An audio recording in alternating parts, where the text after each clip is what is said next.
morning, students. My name is Angela Rufai, a resource person. I will be taking you NSC 505, Maternal and Child Health Nursing 3, the course outlines.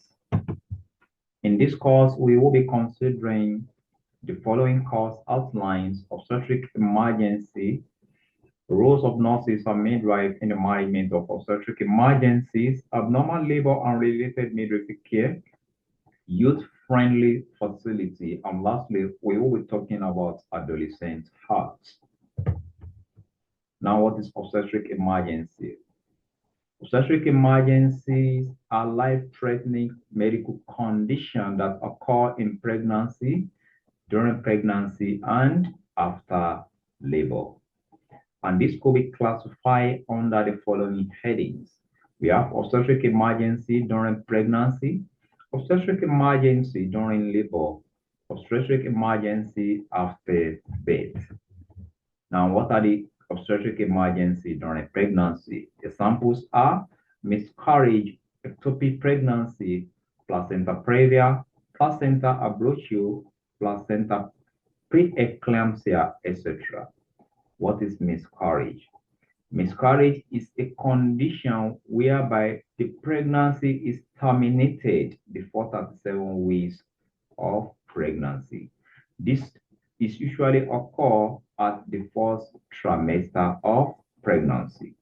We have ectopic pregnancy. It's a condition whereby the pregnancy is situated, implanted outside the uterus. Implantation of pregnancy could occur at the fallopian tube, it could occur at the ovary, and sometimes it could be in the abdomen. A condition whereby the pregnancy is not situated inside the uterus at the fundus of the uterus, we refer to it as ectopic pregnancy. We have placenta previa. Placenta previa is also a kind of obstetric emergency whereby the placenta is implanted abnormally in the uterus, especially when the placenta is covering the internal house of the cervix. We refer to it as placenta previa. Then we have placenta abruptio, that is a sudden separation of the placenta from the bed of the uterus. Then we have preeclampsia, that is abnormal increase in blood pressure that is characterized by pedioedema and sometimes protein in the urine. This could result into serious complications like eclamptic fits, and it could also result into death if urgent attention is not given. We have obstetric emergency during labor. Examples are shoulder dystocia, prolapse umbilical cord, rupture of the uterus, eclamptic fit, and fetal distress, etc. Now, what is shoulder dystocia? Shoulder dystocia is abnormal position of the fetus shoulder during the process of labor. When the fetus is unable to navigate through the pelvic bone and the shoulder is abnormally positioned during the process of labor, we call it shoulder dystocia. In this case, the process of labor is arrested and the patient is unable to progress and deliver the baby through spontaneous vaginal delivery. In this condition, the patient will benefit from cesarean section in order to deliver the shoulder dystocia. Another condition we have prolapse umbilical cord. Prolapse umbilical cord is a condition whereby the umbilical cord is presenting before the fetal part. Ideally, the fetal part should be the one to be presented during the process of labor. E.g., when we have a cephalic presentation, that is, the head is coming out before the other part of the fetal body is coming out.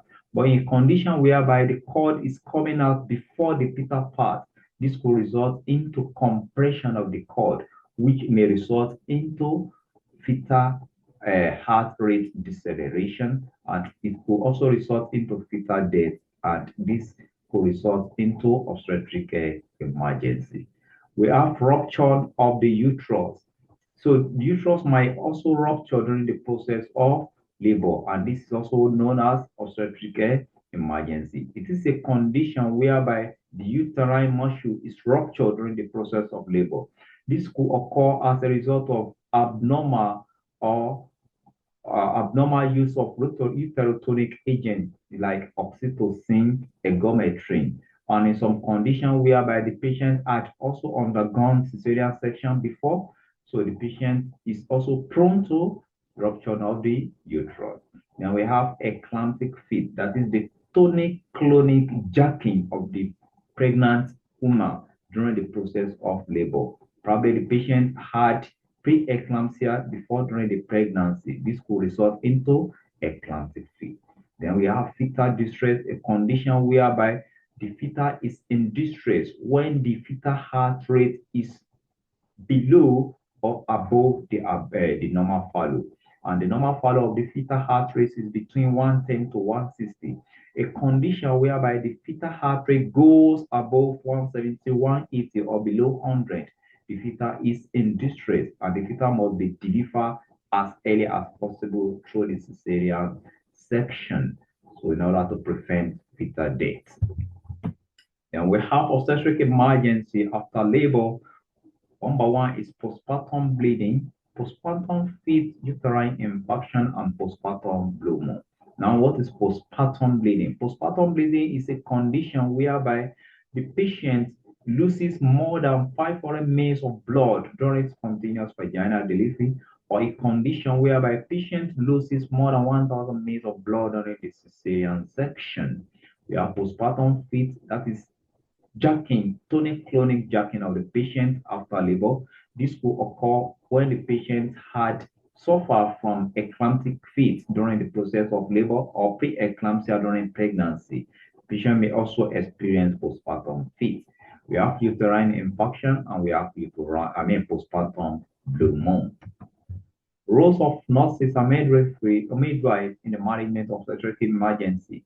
What are the responsibilities of midwife to prevent or to minimize obstetric emergency? Number one is early identification of signs and symptoms of obstetric emergency. As midwife, we should be able to identify the vulnerable women, the signs and symptoms, e.g., hypertension, dizziness, vaginal bleeding, abdominal pain during the pregnancy, electrolyte imbalance. All these conditions must be identified during the pregnancy and give appropriate measure to prevent obstetric emergency during pregnancy or after labor. We should encourage early antenatal booking. We cannot achieve the first step without encouraging the early antenatal booking. If pregnant women book in antenatal early, the midwife will be able to identify those who are at risk to experience obstetric emergency. Then we have to provide support to all pregnant women without any bias, without any discrimination, especially the vulnerable ones. Then we have to encourage adequate rest. Pregnancy requires rest and exercise. We should be able to inform pregnant women that they should be able to balance between rest and exercise. Abnormal labor unrelated midwifery care definition. Abnormal labor is a failure to meet milestone and limit of normal labor.